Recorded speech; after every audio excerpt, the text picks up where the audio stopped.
¿Qué tal?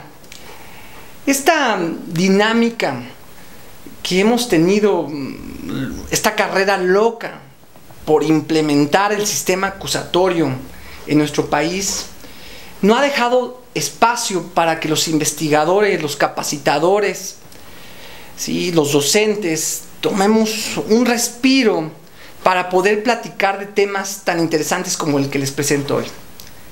Un tema interesante pero muy particular: la responsabilidad penal de las personas morales.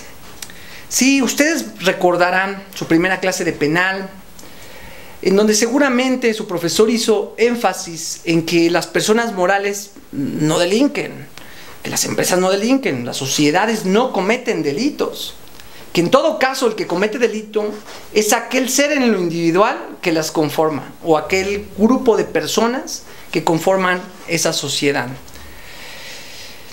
Con la aparición del Código Nacional de Procedimientos Penales, viene un apartado especial con una regulación para procesar a una persona moral. Si vemos esta regulación en un sentido práctico, en un sentido político criminal, parece adecuada. ¿Por qué? Muchos individuos ocultan sus acciones particulares, blindan su actividad delictiva con una empresa. Es decir, la empresa es la fachada, la empresa es el medio con el cual cometen delitos.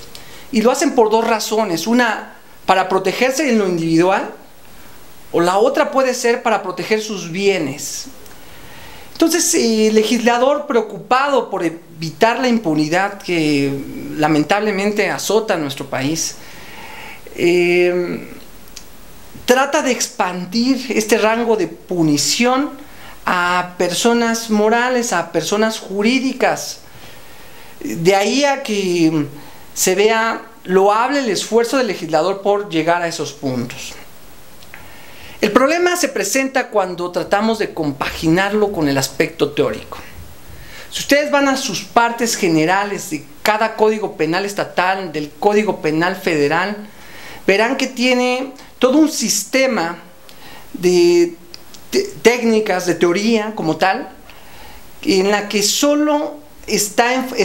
enfocado solamente al ser en lo individual. Es decir, tiene conceptos como voluntad, tiene conceptos como conocimiento, tiene conceptos como imputabilidad, conciencia, es decir, y características o atributos de los seres en lo individual, atributos que no tiene la persona moral.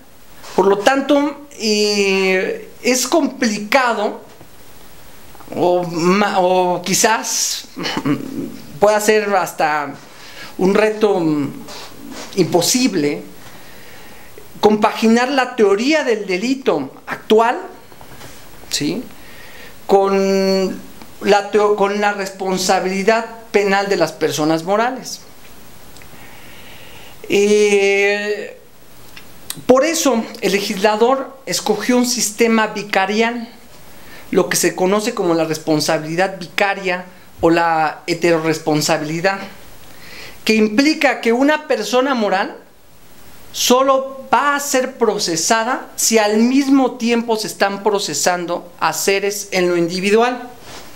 Es decir, lo que se analiza son las conductas en lo individual que de alguna otra manera afectan a una empresa, a una sociedad. Les pongo, digamos, diversos ejemplos. Un ejemplo internacional es el proceso que se está llevando actualmente del Fútbol Club Barcelona. Se está procesando a la entidad jurídica, pero al mismo tiempo se está procesando como individual a sus directivos, a dos de sus directivos. En México, también ya el primer precedente que existe respecto de este tema es el relacionado con la empresa Gas Express Nieto, la cual ya fue imputada por el delito de daño a la propiedad relacionado con la explosión de gas en un hospital de Coajimalpa. También al mismo tiempo, como les decía, al ser una responsabilidad vicaria, están procesados los empleados de dicha persona moral.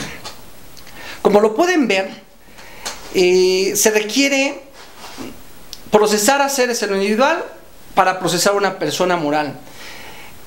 Hay dos niveles de personas en lo individual que tienen que ser responsables paralelamente. Uno son los niveles de mando, los niveles directivos, la cúpula, y otros son los empleados. Si un accionista, si un administrador comete un delito en nombre o con beneficio para la empresa, pues entonces será responsable en lo individual, y la persona moral, la empresa, será responsable también de ese delito. Si un empleado comete un delito en nombre de la empresa, con beneficio de la empresa, también será responsable la persona moral si a su vez se encuentra la existencia de fallas en la organización y en el control de sus empleados. Es decir, no basta que el empleado cometa un delito, sino que adicionalmente hay que ver si existió una falta de cuidado en su organización para evitar que un empleado cometiera un delito. De ahí a que la defensa se vuelve dual. ¿Qué quiero decir con esto? Una defensa en un procedimiento implicaría que los sujetos en lo individual, accionista, empleados, directivo, administrador, tuvieran su propio defensor, porque ellos van a defender la conducta de acción o omisión que desplegaron. Y otro defensor tendría que ser el que le corresponda a la persona moral, al ente jurídico, porque el ente jurídico va a defender su no vinculación con el ser en lo individual o su debido cuidado con el empleado para que no cometiera delitos y aún así los cometió. Es decir, hay un conflicto de interés. Por eso mi sugerencia es que si a ustedes se les presenta un caso parecido, que los defensores estén separados, que los defensores sean defensores independientes. En cuanto a la integración de la defensa, ¿quién va a presentarse? ¿Quién va a dar la cara en una audiencia inicial para que le formulen la imputación, en una audiencia intermedia para que escuche la acusación, en una audiencia de juicio para que escuche la sentencia que pudiera llegar a darse a la persona moral? ¿Quién va a ser la persona? Bueno, pues un representante común y corriente. Es decir, un apoderado para pleitos y cobranzas, con una cláusula especial que haga referencia a esa facultad. Creo que con eso sería suficiente. Es decir, si yo soy el abogado de una empresa, pues yo sería el que me presentaría en representación de ella, y a su vez llevaría a alguien de mi equipo de trabajo para que funja como defensor, y así ambos en una audiencia tendríamos voz en ella. A su vez, el empleado, el accionista en lo individual, llevaría su propio defensor, y entonces tendríamos un equipo de defensa bastante amplio. Esa es, digamos, que una propuesta, un consejo que yo les pudiera dar. No veo yo que el representante de la persona moral sea el propio accionista, porque es posible que también esté imputado en lo individual, por eso no es dable esa posibilidad. Además de que, como les digo, existen conflictos de intereses en ese ámbito. En relación a las sanciones, pues bueno, las sanciones a las que se puede hacer acreedor una persona moral son de índole administrativo, son patrimoniales, suspensión de actividades, disolución, clausura, la inhabilitación para determinados contratos, sobre todo cuando se trata de obra pública, cuando se trata de cuestiones públicas, reparación del daño, absolutamente. Lo que sí yo no veo dable al final en un tema de responsabilidad moral, de responsabilidad penal de las personas morales, lo que yo no veo dable es que se llegue a absolver al individuo, empleado, accionista, y se llegue a condenar a la persona moral. Creo que la regulación como está impediría que se llegara a dar ese resultado. Sin duda, si también el resultado podría darse que el ser individual sea responsable y la persona moral sea absuelta. Ese resultado es dable, o que los dos en su caso sean condenados. Al final, como lo pueden ver, es un tema que da para hablar, no en esta cápsula, pues, para hablar y escribir un libro, por supuesto, y muchos.